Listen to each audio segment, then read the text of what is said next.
Bienvenido a Mujer Latina Today. Aquí desde UC, de la universidad, desde el hospital de UC en Cincinnati, tenemos a un limeño. Doctor, ¿en qué se especializa usted? Muchas gracias por la entrevista. Yo me especializo en el tratamiento de enfermedades cerebrovasculares, principalmente lo que viene a ser el infarto cerebral o accidente cerebrovascular, como lo llaman en algunos sitios. Explíquenos un poco acerca de esta enfermedad y los síntomas. Bueno, la enfermedad afecta tanto a hombres como mujeres, afecta a los dos. Los síntomas básicamente los llamamos síntomas negativos. La persona puede tener dificultad en mover un brazo, debilidad o falta de sensación en un brazo o una pierna, la cara. También puede haber dificultad para ver, hablar. A veces hay dificultad para reconocer los síntomas. Entonces, muchas veces el mismo paciente no sabe que está teniendo problemas, pero las personas y sus familiares sí se dan cuenta. Cuando habla. Cuando habla o simplemente no puede mover un lado de su cuerpo. Doctor, pero hay dos tipos de ataque de cerebrovascular. Explíquenos la diferencia y el timing y el tiempo, ¿por qué es tan importante? Sí, hay básicamente dos tipos de infarto cerebral o accidente cerebrovascular, o a veces stroke, que es el término en inglés, está empezando a utilizar en español también. El primer tipo y el más frecuente es el isquémico, en el cual hay una falta de sangre que llega al cerebro. Muchas veces la analogía es como que las células del cerebro se sofocan porque no le llega suficiente sangre y oxígeno. Y ese es como el 80%, o por decir 8 de cada 10 son de ese tipo isquémico. Y 2 de cada 10 son hemorrágicos. Y el problema es que sangre más bien sale de los vasos sanguíneos al tejido cerebral y eso también causa daño. Pero la parte del tratamiento, Sí. siento yo que me está dando, o sea, tengo los síntomas, voy al médico, ¿qué es lo que tengo que hacer? ¿Qué hace directamente la emergencia para evitar que el daño sea más grande? Claro, lo principal es identificar que se está sufriendo un infarto cerebral lo antes posible. El siguiente paso es llegar a la emergencia lo más rápido. En el sistema de Estados Unidos, el sistema de 911, 911 emergencias funciona muy bien. En otros países eso no es el caso y a veces taxi o ir con un familiar es lo más rápido, depende de dónde uno viva. Pero existe un tratamiento que se llama trombolisis. Básicamente el medicamento es un anticoagulante muy potente y hace que los coágulos que están bloqueando el flujo de sangre se disuelvan. Entonces sangre se permite que fluya a través de las arterias y vuelva a dar oxígeno al tejido cerebral. Doctor, pero no necesita una tomografía, porque si es, depende del tiempo, ¿cierto? Si es Sí. menos de tanto, 3 horas pueden colocar el medicamento. Pero ¿qué pasa si son más de 4 horas? Entonces se necesita, como usted muy bien dice, una tomografía para ver que no haya sangre. Muchas veces solamente por los síntomas que presenta el paciente uno no puede saber si es un infarto cerebral isquémico o un infarto cerebral hemorrágico. Definitivamente si uno tiene un infarto cerebral hemorrágico no le quiere dar un medicamento anticoagulante que va a hacer que uno sangre más. Entonces para eso la tomografía es un examen rápido, relativamente barato y eficiente para hacer eso. Pero los dos tipos se tiene que hacer la tomografía directamente en el hospital para Es que determinar. no sabes cuál es el que tienes. Si tienes un infarto cerebral isquémico, que no hay sangre dentro del cerebro, esta medicina se ha visto que ayuda dentro de las primeras 3 horas a la gran mayoría de personas. En un grupo selecto de personas se puede dar hasta 4 horas y media. Entonces tienes una ventana un poquito más grande para dar la medicina. ¿Cuál es ese selecto, ese número de personas que pueden pasar de esa hora?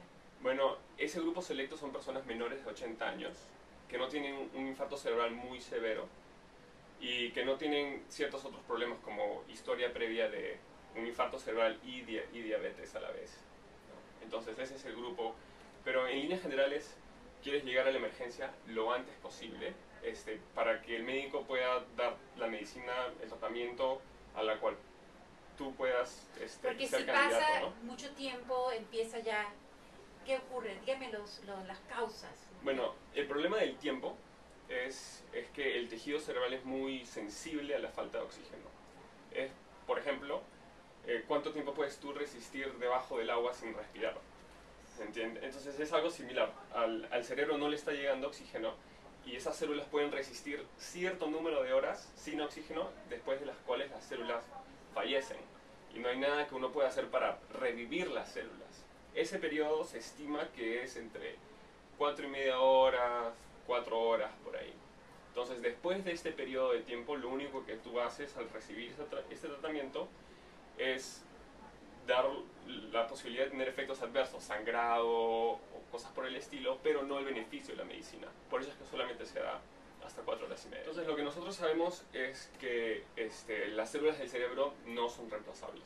Una vez que una célula fallece del cerebro, las células alrededor de esa empiezan a tomar un poco las funciones de ese grupo de neuronas que se fueron. Las neuronas son las células del cerebro. Entonces, la mayoría de personas que tienen infartos cerebrales pequeños notan que conforme hacen rehabilitación y más tiempo pasa, mejoran. Y sus síntomas se van haciendo menores. Mientras más grande y más extenso es el infarto cerebral, menos neuronas, células alrededor hay para hacer esa función y la persona tiene menos posibilidad de recuperarse. Explíquenos ese robot stroke, o es como lo pueden llamar. Explíqueme la importancia de ese robot y cómo puede ayudar a salvar vidas aquí en los Estados Unidos y de pronto en nuestras comunidades en Latinoamérica. Claro, el robot lo que hace es una pantalla a través del cual un especialista, en este caso un especialista en enfermedades cerebrovasculares, puede conectarse con pacientes y hospitales que están muy lejos del sitio donde él trabaja. Entonces, el término es telestroke, pero en verdad es telemedicina a través de internet. O sea que él puede ver el estado de un paciente en cualquier lugar del mundo. Sí, literalmente la distancia ya no es un problema, ¿no? Yo puedo estar viendo un paciente en Perú desde acá con un infarto cerebral y hacer recomendaciones, viéndolo a través de internet. Viendo la tomografía. Yo puedo ver y oír al paciente, Wow. ver las imágenes, y esa persona puede ver y oírme a mí. Entonces, la gran ventaja es que uno puede entonces proveer servicio especializado a personas que viven en zonas rurales o en hospitales pequeños que no tienen acceso a los especialistas. Entonces esto en verdad es una revolución dentro del campo médico. Doctor, para las personas que nos están viendo en cualquier parte del mundo, porque me ven en cualquier parte del mundo, ¿qué mensaje tiene usted para las mujeres y para los hombres sobre el stroke o el ataque cerebrovascular?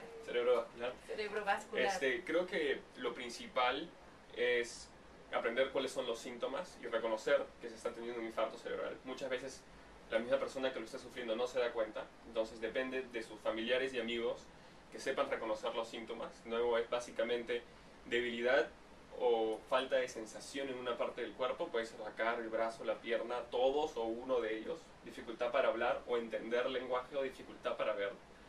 Muchos dicen, no puedo ver nada en este lado, o no puedo ver nada en este lado. Eso es lo usual. También puede ser que todo un ojo no pueda ver un solo ojo.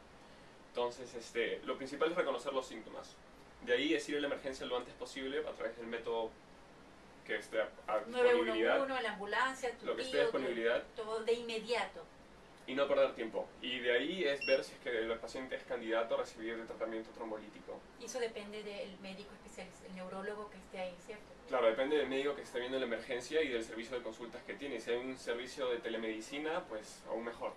Doctor, usted ha hablado acerca de los síntomas y todo lo que necesitamos saber, pero ¿cuáles son los factores de riesgo del paciente? Los factores de riesgo para el infarto cerebral son bien similares a los factores de riesgo para el infarto de miocardio. Presión alta, colesterol elevado, obesidad, que va muy de mano con la dieta, consumo de cigarro, por desgracia ese es un factor muy importante, y problemas del ritmo cardíaco como fibrilación auricular. Esos son los factores más comunes asociados al infarto cerebral. Hay una medicina preventiva, además de rebajar peso, comer saludable, hacer ejercicio. ¿Qué mensaje le podemos decir a las personas acerca de algo de que pueden hacer de verdad para evitar este ataque cerebrovascular? Lo que puedes hacer sin ayuda de un médico, necesariamente, simplemente cambiando tu estilo de vida a comer cosas más sanas, comer menos grasas, bajar de peso. La actividad física se ha visto que ayuda un montón. Para que esta actividad física ayude, tienes que hacer ejercicio aeróbico. Pesas es un poco pesas y ejercicio de fuerzas ayuda, pero no ayuda tanto. Hay que hacer, es más ejercicio aeróbico que te haga sudar. Si es que no te hace sudar, probablemente es muy leve. Y 30 minutos tienes que hacer por lo menos 4 veces a la semana. Si haces menos de 30 minutos, menos de 4 veces a la semana, y no estás llegando a la intensidad en la que sudas, probablemente no te va a ayudar mucho. ¿Qué edad, doctor? ¿Qué edad tienen las personas que están propensas o la mayoría de los ataques ocurren? ¿Tiene una edad, un promedio? Los infartos cerebrales tienden a ocurrir más en personas de mayor edad. A partir de los 55 años, por cada década que envejeces, tu riesgo de infarto cerebral aumenta en aproximadamente el doble o algo por el estilo. Eso va asociado a que mientras uno más envejece, tiene más problemas con presión alta, tiene más riesgo de tener fibrilación auricular o problemas del ritmo cardíaco. Si uno tiene diabetes, conforme pasa más el tiempo, esto hace que se acumulen más daños dentro de las arterias. Entonces, se sabe que pacientes de más edad tienen más riesgo de sufrir la enfermedad. Yo leí que era sufrían más hombres que mujeres estos ataques cerebrovasculares. ¿Nos puedes hablar un poco acerca de eso? Sí, los dos sufren de la enfermedad. Depende, hay ciertas diferencias sobre quienes lo tienen el infarto a edades un poco más jóvenes. Los hombres pueden tener un infarto a edad un poco más joven que las mujeres, pero la enfermedad afecta a ambos.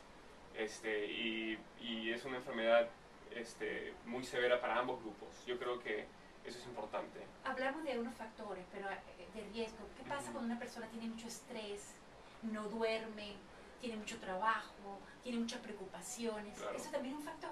Definitivamente. Estrés, depresión, es un factor que hace que los otros factores también aumenten, ¿no? Uno tiende a aumentar de peso, a hacer menos ejercicio, cuando no tiene tiempo, cuando uno está muy estresado. También se ha visto que personas que sufren de depresión no mejoran también después de tener un infarto como personas que no sufren de depresión. Entonces es importante darse un tiempo para hacer el ejercicio, comer bien, definitivamente hacer una vida en la cual uno no esté estresado y deprimido, te va a ayudar en tu salud en general. Muchísimas gracias, doctor. Un placer, gracias. Bueno, de acá es el servicio del robot de Telestroke.